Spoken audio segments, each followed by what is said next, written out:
Mark Lewis this time. Hi. You told me the other day about the drug culture, how the mind of an addict works. Give us an idea of you know, what a person like that thinks, how they go about their daily lives. Okay. Look, I think to understand it, one needs to understand what drives a person into the addiction culture, what drives a person to kind of experimenting with drugs. If we really look at it, what we're finding very common amongst our residents here is that there's a deep social anxiety issue, that there's a deep insecurity, low self-esteem, and then coupled with a fear of rejection, fear of abandonment. This is something you pick up at quite a young age. And if you visually kind of try and understand, these feelings create flawed beliefs about the world, flawed beliefs about ourselves, which direct our thinking, which directs our attitude, which directs our reactions to the world, and then eventually drives a set of behaviors that's going to kind of diminish these internal feelings. So what you find, 12, 13, whatever is the rebellious behavior, really looking for acceptance from our friends, really trying to look for attention, trying to get some kind of affirmation. This behavior would almost always escalate into a place where they are in a drug kind of culture. So, you know, the naughty kids always band together. Within those is going to be someone that is using or abusing substance. So we look, for instance, in a school environment, your behavior is driving you to a point where you're picking up marijuana.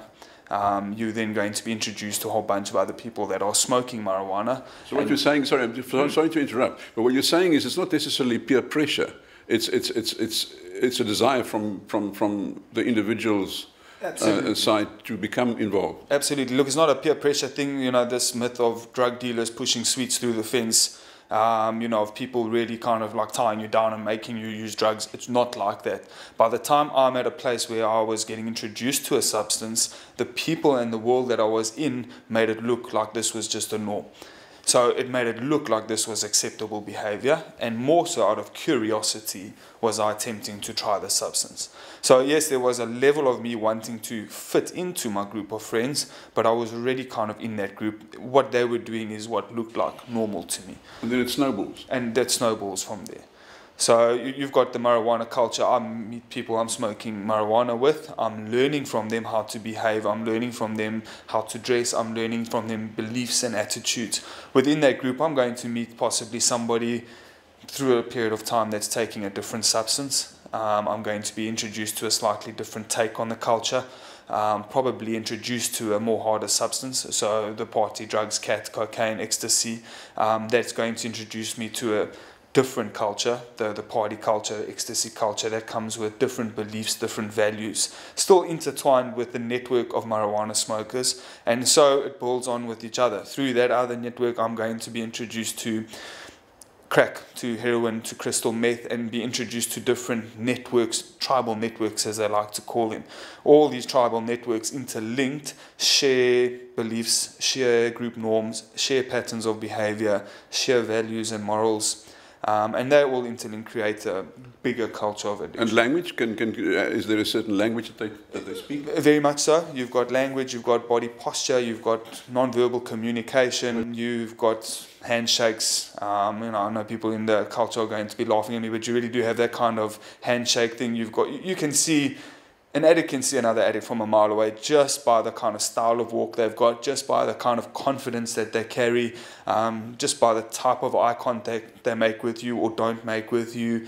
You know, yeah, it does take a slightly more trained eye. You have to kind of be in that culture to really be able to identify. But pretty much anybody in the culture of addiction can spot another user from a mile away. So when you walk into a venue, wherever, yes, if you sit down, will you be able to spot them? Pretty much. 98%. Are the key words you're listening for? Yeah, there's different kind of words that I'm looking for. There's different language. Again, it's very much the non-verbals that I'm looking at. It's the confidence. It's the kind of way they walk. Yeah. Okay, but what would the modus operandi be? Let's say somebody goes into a nightclub. Yes. How does that person go about acquiring a substance in the nightclub? Look, at the end of the day, wherever they go. I think long gone are the days where one goes to nightclubs to acquire substances. I think it used to be like that way back when. I think these days one's got a whole network of people providing substances. One will get your substance outside of the nightclub, take it with you. You know, one's not necessarily saying that the nightclubs are supplying all the drugs. Some of them do, some of them don't. But really they're providing a climate, they're providing an atmosphere, and they're providing a place for people who do abuse drugs to enjoy their drug use. I mean, just the psychedelic surroundings, correct, you know, the music, the you know, the whole... Yeah.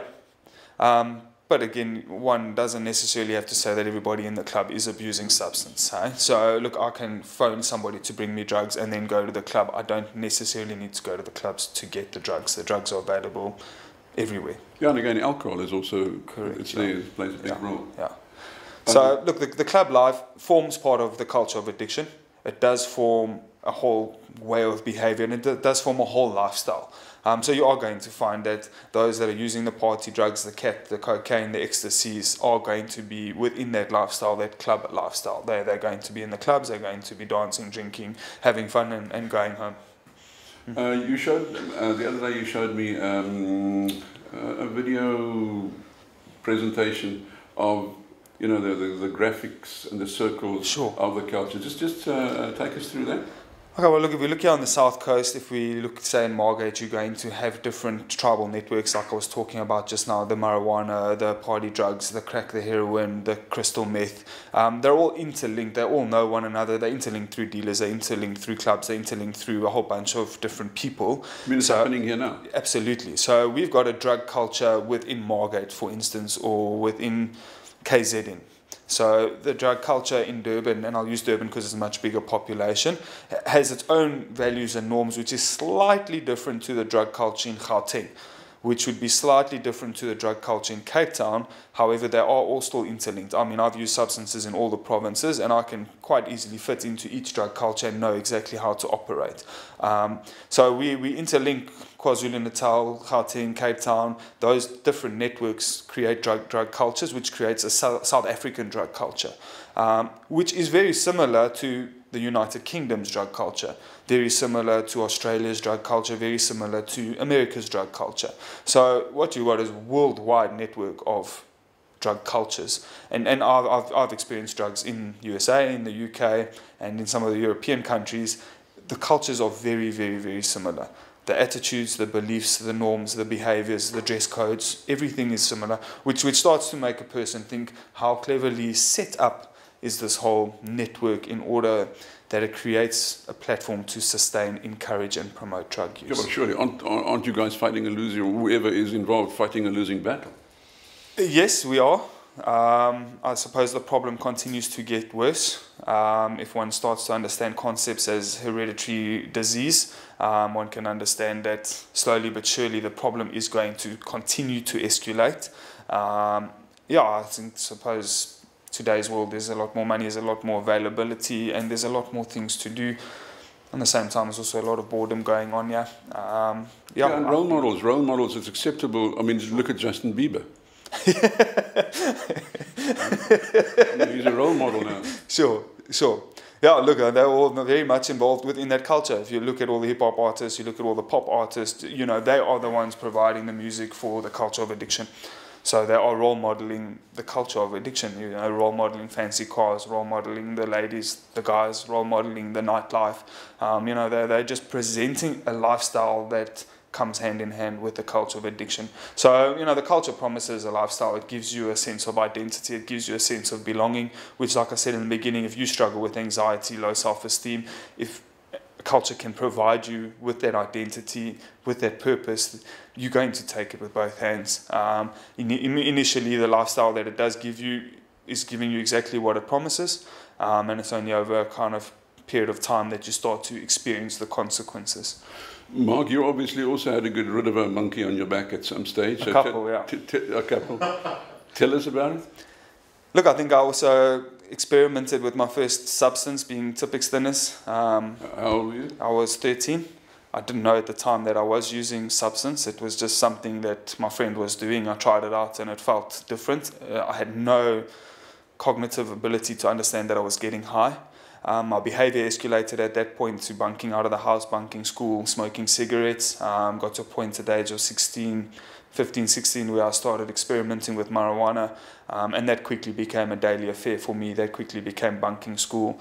I think I got arrested at the age of 16. I went to my first treatment center, where I learned a lot more about a lot more drugs, and I think the first weekend out I started experimenting with all the other substances. So you learned about it at the treatment center? I wouldn't say necessarily learned about it, but got very curious about it.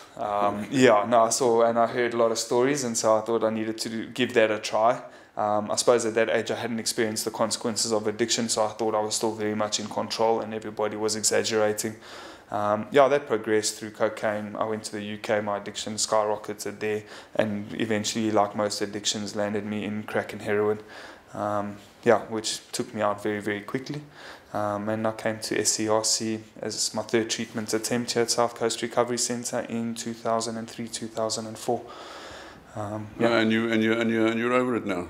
Yeah, I had a small wobble after leaving, but I thought I could control it again. Went back to the UK, had a bit of a wobble, but was able to bring it back together. I knew what I was doing was wrong. I knew all the principles I had learned, and I brought it together. I'm 8 years clean as of Friday. Eh? Yeah. Fascinating. No? Wonderful, wonderful. Yeah.